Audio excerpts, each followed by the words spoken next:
So tell us your name, the title of your book, and the award that you won. Okay, my name is Paola Berthoin, and the Passion for Place, Community Reflections on the Carmel River Watershed, and it won Best Regional Nonfiction for the West Pacific area. Congratulations on the award. Thank you very and much. Mark, nice to meet you. Thank you. Thanks for being here. Tell us what the inspiration was for the book, for your art, your writing. Well, the inspiration started for me with the Carmel River and all the animals that depend on it, and there's the Carmel River steelhead, which is endemic to that river, and yet it's a threatened species. And then there's also the red-legged frog, which is also a threatened species, and they depend on a free-flowing river, a river that flows instead of drying up in the summer.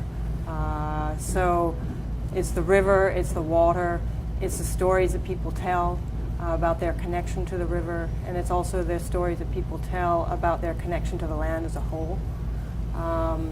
And for me personally, I'm a painter in part, and so I find that connecting with the land by painting is a way to share that passion that I have. It's beautiful.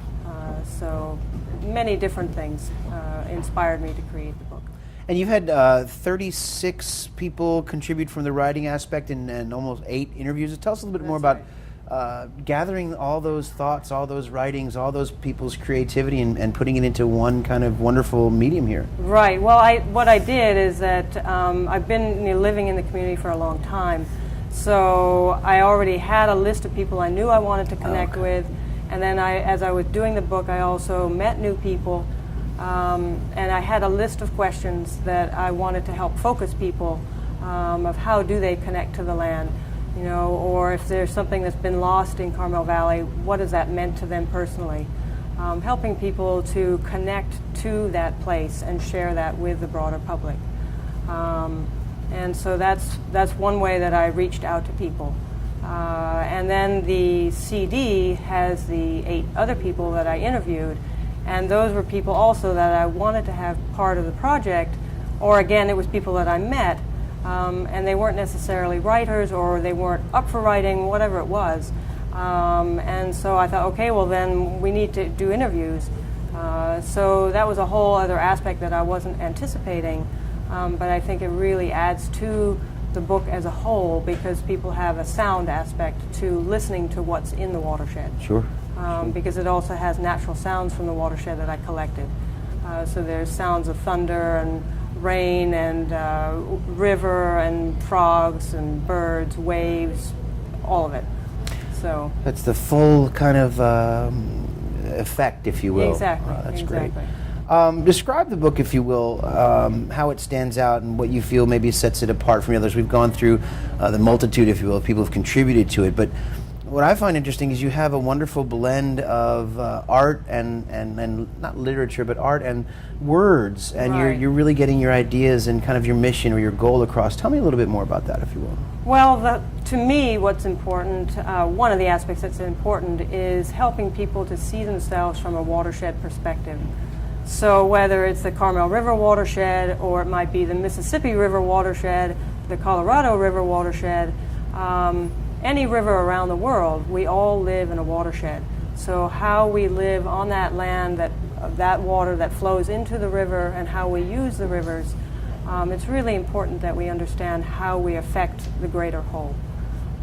So to me, that's one of the aspects that sets this book apart. Another aspect, because it's organized from the watershed perspective, it's organized from the top of the watershed out to the ocean.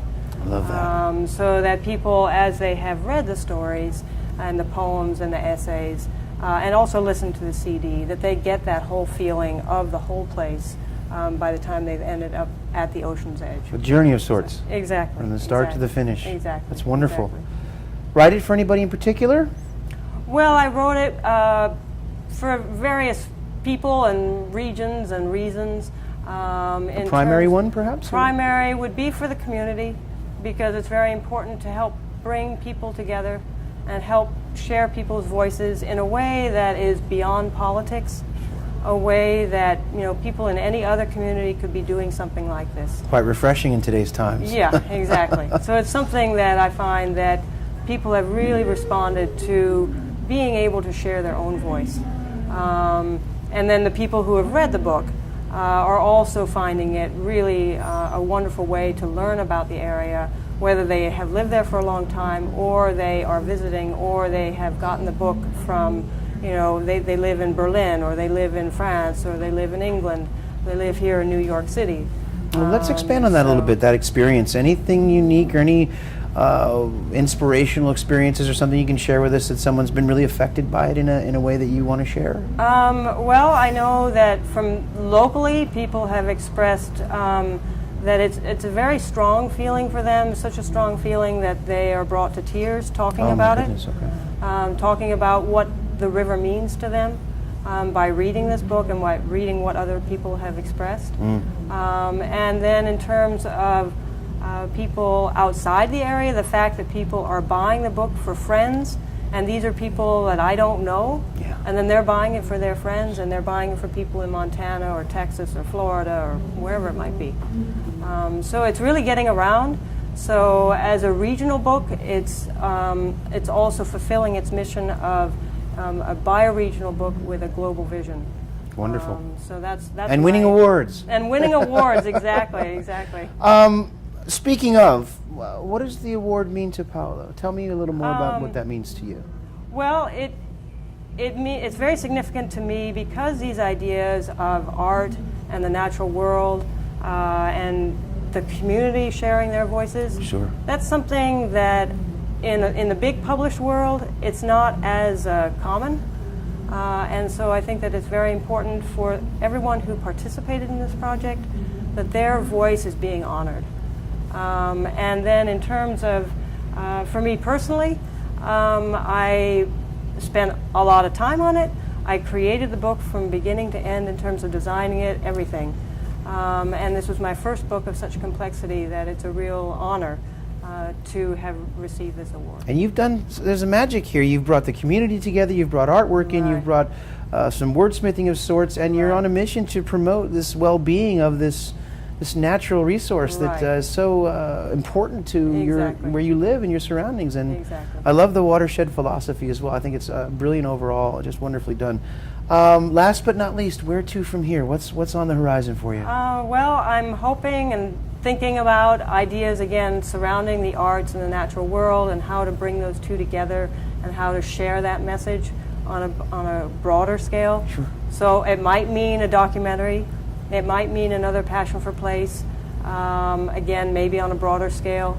And then the other goal is to sell the rest of the first edition by the end of this year. So I'm about halfway done with selling the books, and so I've got half more to go. Well, we wish you a lot of luck with that, and congratulations on the award. Thank you for taking time out with us. Thank you very much. Good luck. Thank you.